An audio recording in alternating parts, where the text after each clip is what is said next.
안녕하세요. 선인장 채널입니다. 이번 영상은 아이들 성장에 관한 이야기입니다. 우리 아이가 잘 성장하고 있는지 체크하는 것부터 하면 안 되는 것들과 꼭 해야 하는 것들, 이런 여러 가지 성장에 필요한 정보를 전달드리겠습니다. 성장기에 자녀가 있다면 꼭 정주행해 주세요.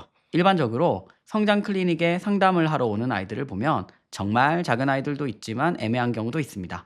그래서 선인장에서는 일단 키를 측정하고 아이 성장도가 얼마나 되는지 알려드리는 것부터 시작합니다. 우리나라는 아이들의 성장 분포를 알기 위해 성장도표라는 것을 질병관리청에서 만듭니다. 국가 주도로 만들고 인터넷에 공개하고 있으니 누구나 확인할 수 있고요. 성장도표에서는 우리 아이와 같은 달에 태어난 다른 아이들과 비교하여 성장도를 평가합니다. 만 10세인 여자아이가 있다고 가정할게요. 이제 막 10세가 되었다면 120개월일 거예요. 120개월의 대한민국 여자아이 키는 평균 139cm 정도 됩니다. 139cm보다 크다면 평균 이상이고 작다면 평균 이하겠죠. 그런데 평균 이하, 평균 이상? 이렇게만 하면 너무 단순해서 우리 아이 성장도를 정확하게 알기가 어렵습니다.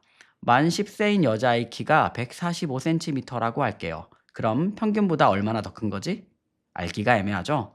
이럴 때 성장도표를 기준으로 통계적인 계산을 통해 우리 아이가 평균에서 얼마나 떨어졌나를 계산하는데요. 120개월인 여자아이가 145cm의 키를 가지고 있다면 성장도표상 82.7%가 됩니다. 우리나라 120개월 여자아이를 100명 중에 키가 가장 작은 아이를 1, 가장 큰 아이를 100이라고 했을 때 82번째 정도란 뜻입니다. 이 정도면 걱정할 키는 아니겠죠? 제가 일반적으로 성장 클리닉을 할 때는 20-30%대의 아이들이 가장 많습니다. 부모님이 보기에도 확실히 또래보다 작고 왜소할 거예요.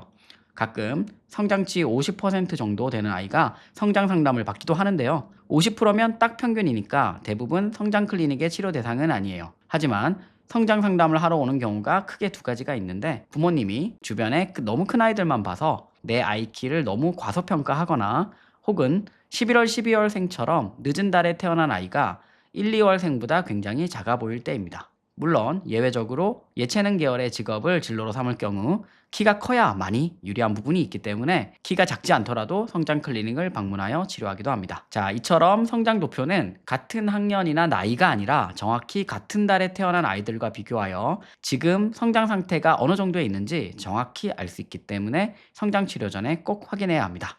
자, 지금 나가는 링크에서 우리 아이 키가 몇 %인지 확인해 보세요. 100분위 수를 보시면 됩니다. 시청해주셔서 감사합니다. 도움이 되셨다면 좋아요 부탁드릴게요.